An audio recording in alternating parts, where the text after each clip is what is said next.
Hallo meine Freunde, hola Madridistas, die Tage von Xabi Alonso auf der Trainerbank von Real Madrid sind gezählt.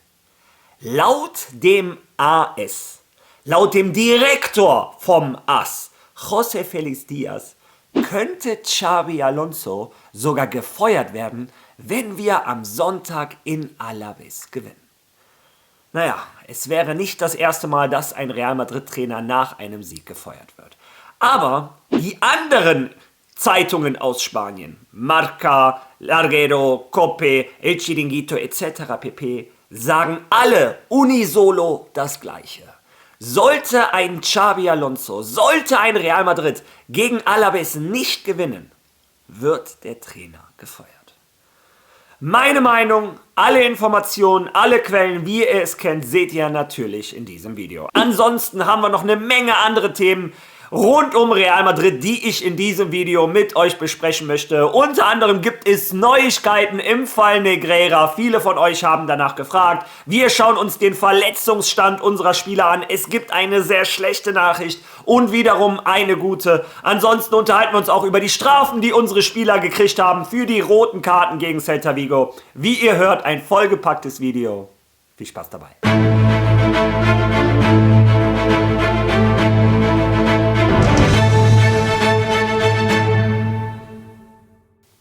Ja, gestern hatte ich noch ein geteiltes Herz. Ich war zufrieden mit der Leistung gegen Manchester City, unzufrieden damit, dass unsere Spieler quasi selber entscheiden, wann sie Bock haben und wann nicht, und unzufrieden logischerweise auch mit dem Ergebnis. Ja, und so sieht das anscheinend auch der Vorstand von Real Madrid, denn nur gute Leistung reicht bei Real Madrid nun mal nicht.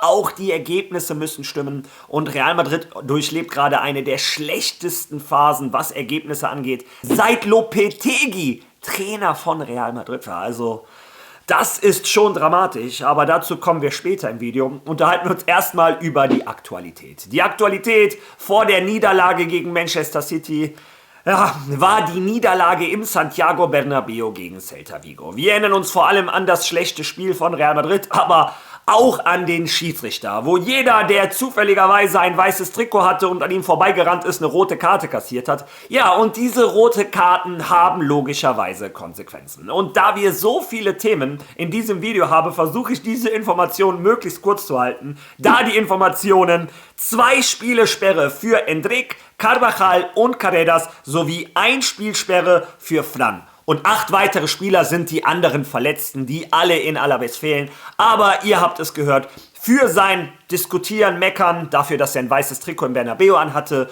wird Álvaro Carreras für 2 Spiele gesperrt. Dani Carvajal wird gesperrt, weil er dem Schiedsrichter in der Kabine gesagt hat, das Niveau deiner Leistung, aber dann in der Pressekonferenz heult ihr rum. So, ganz stark Dani Carvajal. 2 Spielesperre, dann ein Endrick 2 Spielesperre, weil er auf der Ersatzbank war und es sich gewagt hat zu meckern, nachdem der Schiri die halbe Mannschaft mit Rot vom Platz gestellt hat. Ja, und zu guter Letzt Fran Garcia, ja, die Einspielsperre dafür, dass er sich 2 gelbe Karten innerhalb von 2 Minuten abgeholt hat, aber eine gelb-rote Karte ist immer Einspielsperre. Ja, das ist also die Aktualität von Real Madrid. Xabi Alonso muss am Sonntag in Alavés ohne die komplette Verteidigung spielen? Die einzigen Verteidiger, die wir für das Spiel gegen Alavés haben, sind Rüdiger und Asensio. Wir haben keinen rechten Verteidiger. Trent Alexander-Arnold ist verletzt, Dani Carvajal ist verletzt und gesperrt. Doppelt. Links haben wir einen Ferland Mendy verletzt, wir haben einen Fran Garcia gesperrt und einen Álvaro Carreras gesperrt.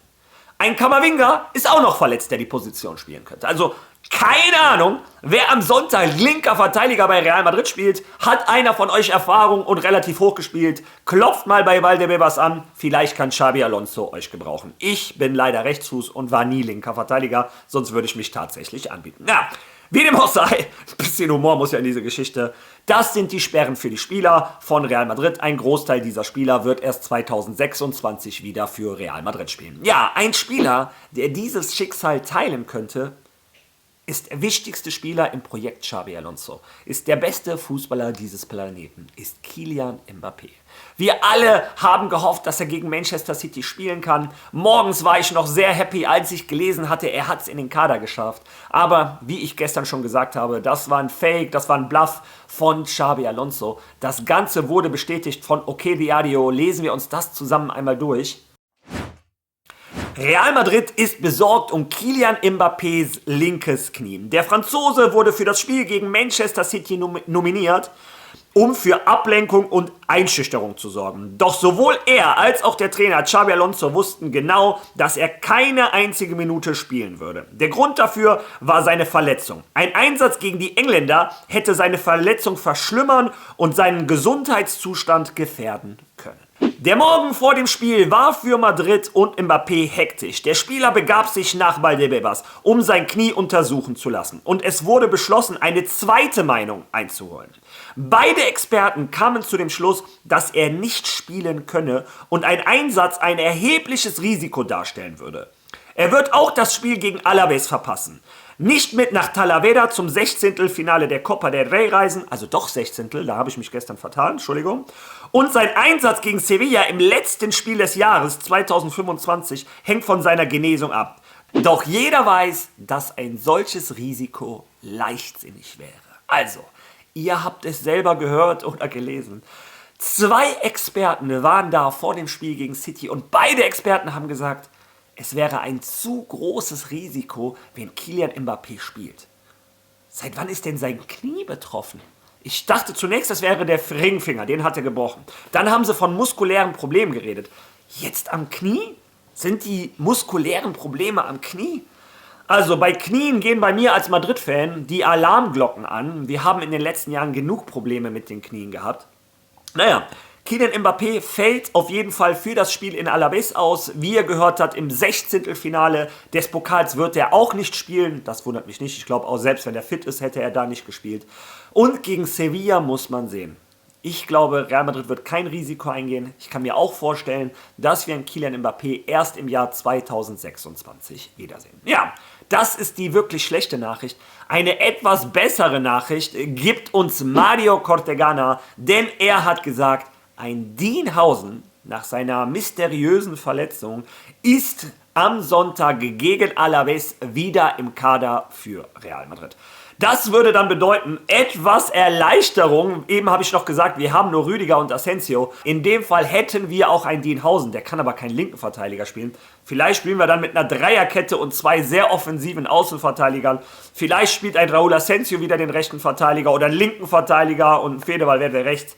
Bin ich gespannt, wie Real Madrid das löst. Ja, bevor wir zu Xabi Alonso kommen, der dieses Problem am Sonntag ja lösen muss, kommen wir zu jemand anderem, der heute ein Problem lösen muss. Und zwar der Richter oder besser gesagt die Richterin im Fall Negreira. Denn während ich dieses Video aufnehme, sagt gerade Ernesto Valverde aus, der Ex-Trainer vom FC Barcelona. Nach Ernesto Valverde, der hat heute um 9:50 Uhr einen Termin, hat um 10:45 Uhr Luis Enrique einen Termin. Und auch Luis Enrique wird als Ex-Trainer vom FC Barcelona gefragt. Beide werden zu dem Thema gefragt, ob sie jemals diese besagten Schiedsrichterberichte gesehen haben. Ernesto Valverde hatte dazu schon mal was gesagt. Bei Luis Enrique bin ich mir nicht zu 100% sicher. Könnt ihr selber nachschauen, bevor ich euch jetzt falsche Informationen gebe. Aber bei Ernesto Valverde weiß ich schon, er hatte damals schon gesagt, er hat diese Berichte nie gesehen. Und ich meine mich erinnern zu können, dass ein Luis Enrique das auch gesagt hat. Ja, die einzige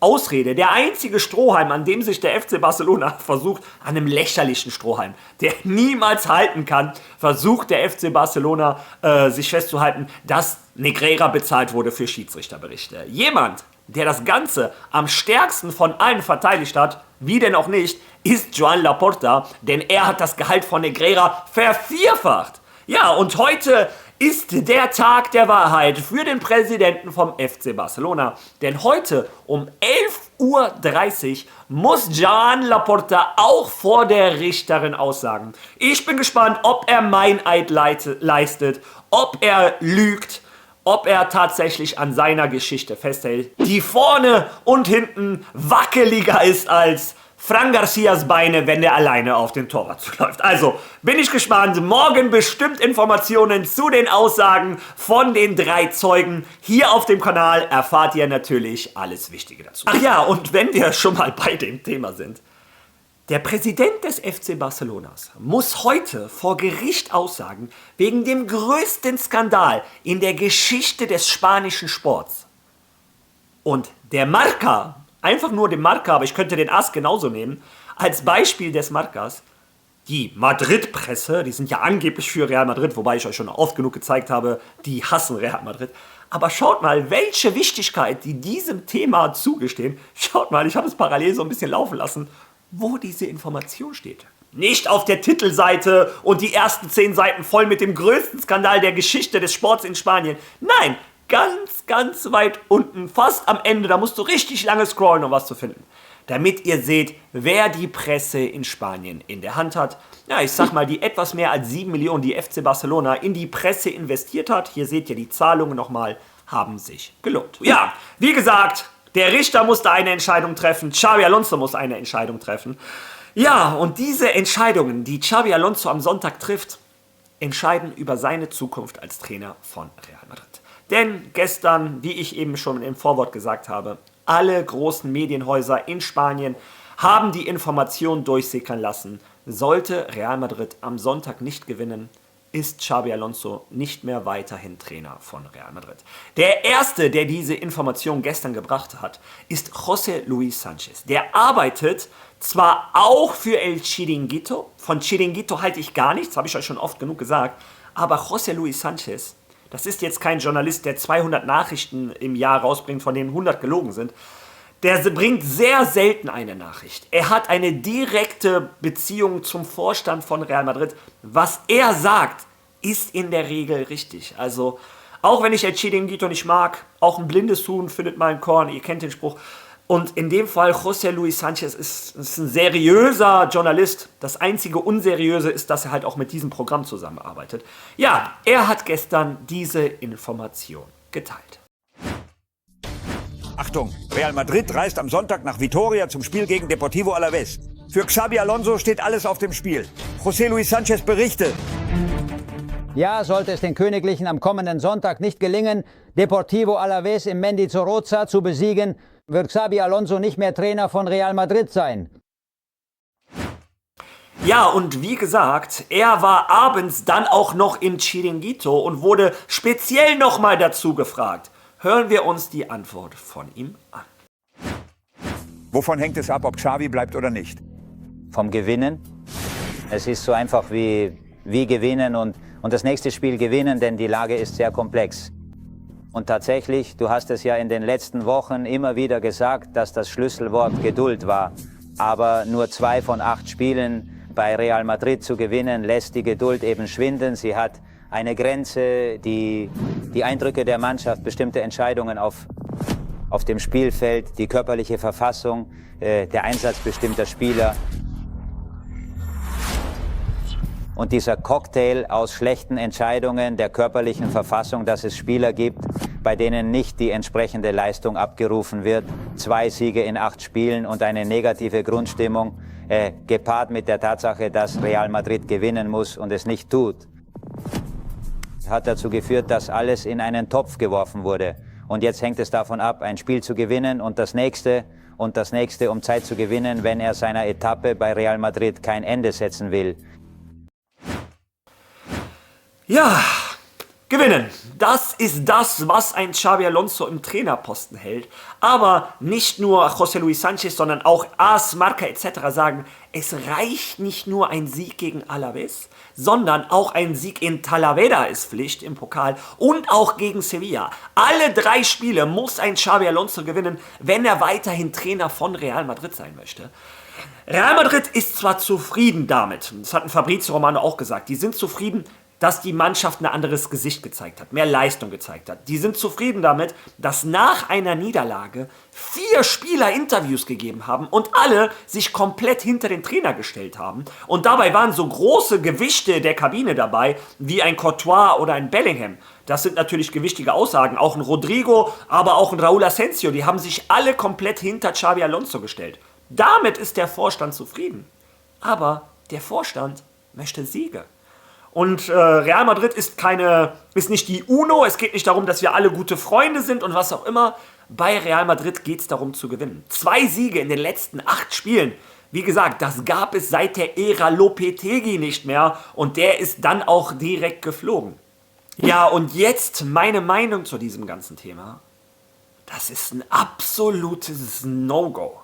Denn woher kriegen denn alle Journalisten gleichzeitig ihre Informationen für unterschiedliche Blätter? Natürlich, das lässt der Vorstand von Real Madrid durchsickern.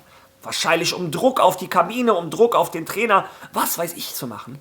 Aber das ist nicht, wie sich eine Mannschaft wie Real Madrid benehmen sollte. Ich erinnere mich sehr an den Abschied von Zinedine Zidane.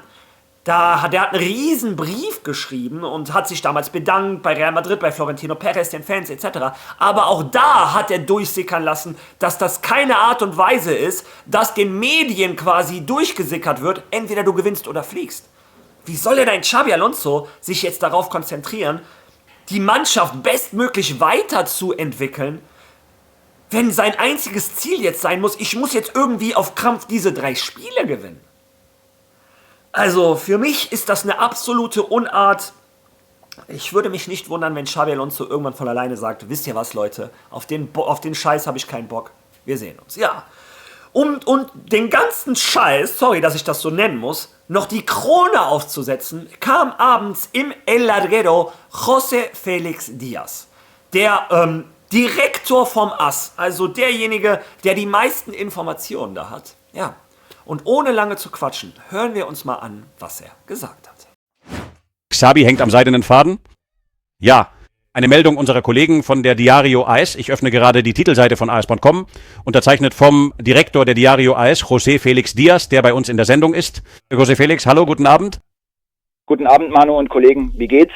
Was bedeutet das genau, hängt am seidenen Faden? Ein sehr, sehr seidener Faden. Ein sehr seidener Faden. Und ich glaube, das wird nicht mehr von Siegen abhängen, sondern vom Zeitpunkt einer Entscheidung, die, wie ich glaube, wie soll ich sagen, du weißt ja, im Fußball kann sich alles sehr schnell ändern, aber das Gefühl, das sie im Moment haben, ist, dass es diese Wende nicht geben wird und dass es deshalb eine Entscheidung ist, die früher oder später fallen wird. Ich weiß nicht, ob ich gut erklärt habe, was ich vermitteln will. Was sie mir zu verstehen gegeben haben, ist, dass er in Vitoria gewinnen kann, aber das bedeutet nicht, dass er als Trainer von Real Madrid weitermacht. Glaubst du, José Félix, wenn er am Sonntag in Vitoria verliert, ist er weg? Deine Meinung dazu? Ja, das glaube ich. Aber ich betone, es kann auch das Gegenteil passieren, dass er gewinnt und trotzdem gehen muss, weil es jetzt mehr eine Frage des Gefühls und der aktuellen Form der Mannschaft ist oder dessen, was die Mannschaft noch leisten kann. Denn das wurde heute im Verein bewertet in den Analysen, die sie gemacht haben, und man sagt, voller Einsatz hat nicht gereicht. Es gab weder spielerische noch physische Argumente. Denn es kommt auch der physische Faktor hinzu, nicht wahr? Dass die Mannschaft körperlich einfach nicht auf der Höhe ist. Also ich glaube, es ist nicht mehr nur eine Frage der Ergebnisse, was es bei Trainern letztendlich immer ist, sondern auch, dass sie gesehen haben oder nicht mehr sehen, dass er die Fähigkeit hat, eine Situation umzukehren, die sich schon länger hinzieht. Deshalb glaube ich, es wird nicht von Ergebnissen abhängen, sondern davon, dass zu einem bestimmten Zeitpunkt eben entschieden wird, sich vom Trainer zu trennen. Ich, ganz ehrlich, wenn du mich fragst, ich glaube, im Januar ist Xabi Alonso nicht mehr Trainer von Real Madrid. Ja, es ist schon auffällig, dass sowohl im Chiringuito José Luis Sánchez als auch der José Félix Díaz beide davon reden, dass auch die Physis der Kabine ein Thema ist. Vielleicht ist der Vorstand immer noch sauer, dass ein Pintus gehen musste, oder der ist ja nicht gegangen, der hat jetzt nur eine Alibi-Rolle im Verein. Wahrscheinlich hat der Verein gedacht, nee Pintus, bleib du mal hier, weiß Gott, was mit Xabi Alonso irgendwann passiert. Wir wollen dich als Fitnesscoach hier behalten, du hast genug Champions League gewonnen. Es scheint mir so, als wenn der Vorstand das als Vorwand nimmt. wir dürfen auch nicht vergessen, wir müssen auch ein bisschen fair sein zu Xabi Alonso. Diese Mannschaft hatte keine Vorbereitung. Wir hatten letzte Saison fast 70 Spiele, sind direkt zu dieser Club-WM gefahren. Nach der Club-WM 2 Wochen Pause und direkt in die Vorbereitung gestartet, die viel kürzer war als die von allen anderen. Ja, wie soll denn die Physis von unseren Jungs so weit oben sein? Und dazu auch noch das unendliche Verletzungspech. Xabi Alonso muss also jetzt 3 Spiele gewinnen, ohne die gesamte Abwehr, ohne Camavinga, ohne Mbappé. Also, für mich sehr unfair, wie sich zurzeit Real Madrid gegenüber Xabi Alonso benimmt. Das ist meine Meinung. Ich bin gespannt, ob du meine Meinung teilst. Ob ja oder nein, lass mir diese Information bitte in den Kommentaren. Wenn du schon mal da bist, lass direkt ein Like da, teil dieses Video, hypen. Wer diesen Kanal insbesondere nochmal unterstützen möchte, unten in der Beschreibung ist der Link zu meinem Merch-Shop. Den haben wir am Mittwoch gedroppt, solange der Vorrat reicht. Holt euch T-Shirts, wir haben ganz viele neue Modelle. Sei es Arda Güler, sei es Kylian Mbappé, sei es das Santiago Bernabéu oder auch meine Wenigkeit oder auch für die Kinder haben wir lustige, schöne Pinguin-Motive. Also denkt dran, es ist bald Weihnachten und wenn ihr heute bestellt, sind die Lieferungen noch vor Weihnachten da. Das kann ich euch versprechen. Ja, ansonsten sehen wir uns morgen wieder und bis dahin. A la Madrid!